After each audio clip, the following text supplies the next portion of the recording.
ফের গ্রিন লাইনে বিঘ্নিত হয়েছে মেট্রো পরিষেবা। একাধিক স্টেশনে দাঁড়িয়ে মেট্রো। আরও একবার জানিয়ে রাখবো, ফের গ্রিন লাইনে বিঘ্নিত মেট্রো পরিষেবা।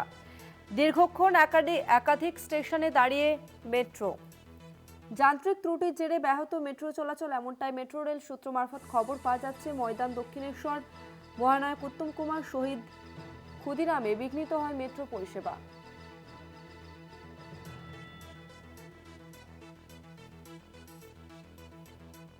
ফের গ্রিন লাইনে বিঘ্নিত মেট্রো পরিষেবা। দীর্ঘক্ষণ একাধিক স্টেশনে দাঁড়িয়ে মেট্রো।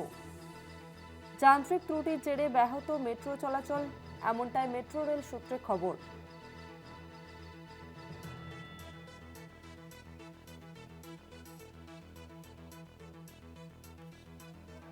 আমরা বিস্তারিত জানবো, আমাদের সঙ্গে ফোন লাইনে রয়েছে প্রতিনিধি শাশ্বতী রায়। শাশ্বতী, ঠিক কি কারণে মেট্রো পরিষেবা বিঘ্নিত, বিস্তারিত জানাও।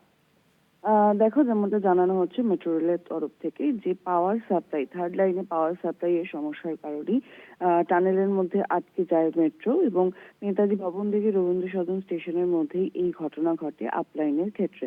সেক্ষেত্রে বেশ কিছুক্ষণ, প্রায় 1 ঘন্টা হতে চললো, পরিষেবা আংশিকভাবে চালানো হচ্ছে, এবং এই যান্ত্রিক গোলযোগের কারণে মেট্রো রেকটিকে পেছন দিকে রিভার্সে এনে নেতাজি ভবনে যাত্রীদেরকে নামিয়ে দেওয়া হয় সুরক্ষার খাতিরে।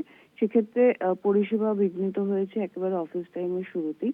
আংশিক পরিষেবা মিলছে ইতিমধ্যেই। যেমনটা জানানো হচ্ছে যে আংশিক পরিষেবা চলছে ময়দান থেকে দক্ষিণেশ্বর, এবং অপরদিকে মহানায়ক উত্তম কুমার থেকে শহীদ ক্ষুদিরাম স্টেশন পর্যন্ত। এই পরিস্থিতির ফলে যাত্রী ভোগান্তি চরম পর্যায়ে, কারণ সপ্তাহের আজকে একটি কর্মব্যস্ত দিন, এবং সেই পরিস্থিতিতে সকালবেলায় মেট্রো পরিষেবা প্রায় 7টা 15 নাগাদ থেকে বিঘ্নিত। অর্থাৎ মেট্রো পরিষেবা শুরু হওয়ার পরেই প্রায় 15-20 মিনিটের মধ্যেই পরিষেবা বিঘ্নিত হয়, এবং এই পরিস্থিতিতে ইতিমধ্যেই মেট্রো রেলের তরফ থেকে যাবতীয় ব্যবস্থা নেওয়া হয়েছে, এবং আংশিক পাওয়ার কাট করে আহ পরিস্থিতি নিয়ন্ত্রণে আনার চেষ্টা করা চলছে। তবে এখনো পর্যন্ত সম্পূর্ণ স্বাভাবিক হয়নি মেট্রো পরিষেবা। আংশিক পরিষেবা মিলছে দক্ষিণেশ্বর থেকে সেন্ট্রাল, এবং অপরদিকে মহানায়ক উত্তম কুমার থেকে শহীদ ক্ষুদিরাম পর্যন্ত। ধন্যবাদ শাশ্বতী।